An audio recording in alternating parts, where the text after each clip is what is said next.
ಏನು ನನ್ನ ಮೇಲೆ ತುಂಬಾ ಕೋಪ ಬಂದಿರೋ ಹಾಗಿದೆ. ಕೋಪ ನಿನ್ ಮೇಲಲ್ಲ, ನನ್ನ ಮೇಲೆ. ನಿನ್ನನ್ನು ಹೇಗ್ ದಾರಿಗೆ ತರೋದು ಅಂತ ಗೊತ್ತಾಗದೆ ಸೋತೋಗಿದ್ದೀನಿ. ಓಹೋ, ನಿಮ್ ಕಣ್ಣಿಗೆ ನಾನ್ ಮಾಡೋ ತಪ್ಪು ಮಾತ್ರ ಕಾಣಿಸ್ತಾ ಇದೆಯಾ? ಇಷ್ಟು ದಿನ ತಾರಕ್ ಅವಮಾನ ಮಾಡ್ತಾ ಇದ್ದ, ಈಗ ಅವಳ ಕುಟುಂಬದ ಜೊತೆ ಸೇರ್ಕೊಂಡು ನೀವು ನನ್ಗೆ ಅವಮಾನ ಮಾಡ್ತಾ ಇದ್ದೀರಾ. ನಿನ್ನೆ ಮೊನ್ನೆ ಬಂದವಳು ನನ್ಗಷ್ಟು ಕೆಟ್ಟದಾಗ ಮಾತಾಡ್ತಾ ಇದ್ರು, ಅವಳಿಗೆ ಸಪೋರ್ಟ್ ಮಾಡ್ಕೊಂಡು ನಿಂತಿದ್ರಲ್ಲ. ನಿಜವಾಗ್ಲೂ ನೀವು ನನ್ ಚಂದ್ರನ ಅಂತ ನನ್ಗೆ ಅನುಮಾನ ಬರ್ತಾ ಇದೆ.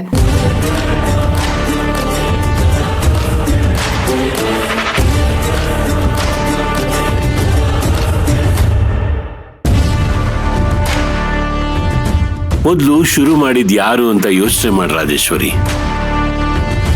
ಅಲ್ಲ, ತನ್ನ ಅಕ್ಕನ್ ನೋಡಕ್ ಬಂದಿರೋ ಆ ಹುಡುಗಿನ ಬಾಗ್ಲಲ್ಲಿ ನಿಲ್ಸಿ ಅಷ್ಟೆಲ್ಲ ಅವಮಾನ ಮಾಡೋದು ಬೇಕಿತ್ತ? ಅವಳ ಪಾಡಿಗೆ ಅವಳನ್ನ ಬಿಟ್ಟಿದ್ರೆ ಅಕ್ಕನ್ನ ಮಾತಾಡ್ಸ್ಕೊಂಡು ಹೋಗ್ತಿದ್ಲು. ಅದನ್ ಬಿಟ್ಟು ಅವಳನ್ನ ಒಳಗಡೆ ಬರಕ್ ಬಿಡದೆ ಬಾಯಿಗೆ ಬಂದಾಗ ಮಾತಾಡ್ದಿಯಲ್ಲ, ಅದ್ ತಪ್ಪಲ್ವಾ? ಎಲ್ಲಾ ಸಮಯದಲ್ಲೂ ಕೋಪ ಒಳ್ಳೇದಲ್ಲ. ಸ್ವಲ್ಪ ಯೋಚನೆ ಮಾಡಿ ಮಾತಾಡು. ನಾನು ನನ್ನ ಮನ್ಸಿಗೆ ಅನ್ಸಿದ್ದೇನೆ ಮಾಡುದು ಚಂದ್ರು. ಇನ್ನೊಬ್ರು ಏನ್ ಅನ್ಕೊಳ್ತಾರೆ ಅಂತ ಯೋಚನೆ ಮಾಡೋದಿಲ್ಲ. ನನಗದ್ ಬೇಕಾಗೂ ಇಲ್ಲ. ನಿನಗ್ ಬೇಕಾಗದೆ ಇರಬಹುದು, ಆದ್ರೆ ನನಗ್ ಬೇಕು. ಒಂದು ತುಂಬು ಕುಟುಂಬದಲ್ಲಿ ಮನೆ ಒಡ್ತಿ ಹೀಗೆಲ್ಲ ನಡ್ಕೊಂಡ್ರೆ ಬಾಕಿಯವರು ಹೀಗೆ ನಡ್ಕೋತಾರೆ. ಈಗ ನೀನೇ ನೋಡಿದ್ಯಲ್ಲ ಆ ಸಮಂತ, ಅಖಿಲ ಹೇಗೆಲ್ಲ ಮಾತಾಡಿದ್ರು ಅಂತ. ಇದೇನ ರಾಜೇಶ್ವರಿ ನಾವು ಮಕ್ಕಳಿಗೆ ಕಲಿಸ್ಬೇಕಾಗಿರೋದು? ಅವರು ಬೇರೆ ಯಾರು ಅಲ್ಲ ರಾಜೇಶ್ವರಿ, ನಮ್ ಸಂಬಂಧಿಕರು. ನನ್ ಮಗನಿಗೆ ಹೆಣ್ಣು ಕೊಟ್ಟವರು. ಅಲ್ಲ, ನಾವು ಅವ್ರ ಬೆಂಬಲಕ್ಕೆ ನಿಂತ್ಕೊಳ್ಳಿಲ್ಲ ಅಂದ್ರೆ ಹೇಗೆ? ನೀವು ಮಾತ್ರ ಬೆಂಬಲಕ್ಕೆ ನಿಂತ್ಕೊಳ್ಳೋದಲ್ಲ ಚಂದ್ರು, ಅವ್ರಿಗೂ ಇರಬೇಕು. ನಿಜ ಹೇಳ್ಬೇಕು ಅಂದ್ರೆ ನಮ್ಮ ಮಧ್ಯೆ ಈ ರೀತಿ ಡಿಫ್ರೆನ್ಸಸ್ ಶುರು ಆಗೋದಕ್ಕೆ ಅವರೇ ಕಾರಣ.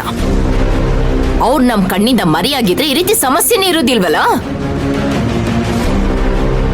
ಎಲ್ರನ್ನು ದೂರ ಮಾಡ್ಕೊಂಡು ನಾವು ಬಾಳಕ್ಕಾಗತ್ತಾ? ಕಷ್ಟ ಸುಖ ಅಂತ ಒಂದ್ 4 ಜನ ನಮ್ ಜೊತೆ ಇಲ್ದೇ ಇದ್ರೆ ಹೇಗೆ? ಆ 4 ಜನ ಇವ್ರಲ್ದೆ ಹೋದ್ರೆ ಇನ್ನೂ ಚೆನ್ನಾಗಿರುತ್ತೆ ಅಲ್ವಾ?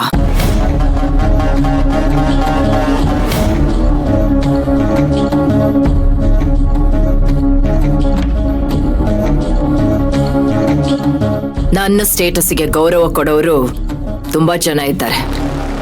ನಮ್ಮ ದುಡ್ಡಿಂದ ಬದುಕ್ತಾ ಇರೋರು ಇವರು. ಇವ್ರ ಅವಶ್ಯಕತೆ ನಮಗೇನಿದೆ? ಅವ್ರೇನ್ ಬಿಟ್ಟಿಯಾಗಿ ತಗೋತಿಲ್ವಲ್ಲ, ತೋಟದಲ್ಲಿ ಕಷ್ಟಪಟ್ಟು ದುಡ್ದು ತಗೋತಿದ್ದಾರೆ. ₹1 ಎಕ್ಸ್ಟ್ರಾ ಕೊಟ್ರು ಅವ್ರು ತಗೊಳ್ಳೋದಿಲ್ಲ. ತಾವೇನ್ ಕೆಲಸ ಮಾಡಿದಾರೋ ಅಷ್ಟಕ್ಕೆ ಮಾತ್ರ ದುಡ್ಡು ತಗೊಂಡು ಆತ್ಮ ಗೌರವದಿಂದ ಬದುಕಿರೋರ್ ಮೇಲೆ ನಿನ್ಗೆ ಯಾಕೆ ಇಷ್ಟೊಂದು ದ್ವೇಷ? ಇಷ್ಟೆಲ್ಲ ಆದ್ರೂ ಇನ್ನು ನೀವು ಅವ್ರ ಪರವಾಗಿ ಮಾತಾಡ್ತಿರೋದು ನೋಡ್ತಾ ಇದ್ರೆ ಆಶ್ಚರ್ಯ ಆಗ್ತಾ ಇದೆ ಚಂದ್ರು.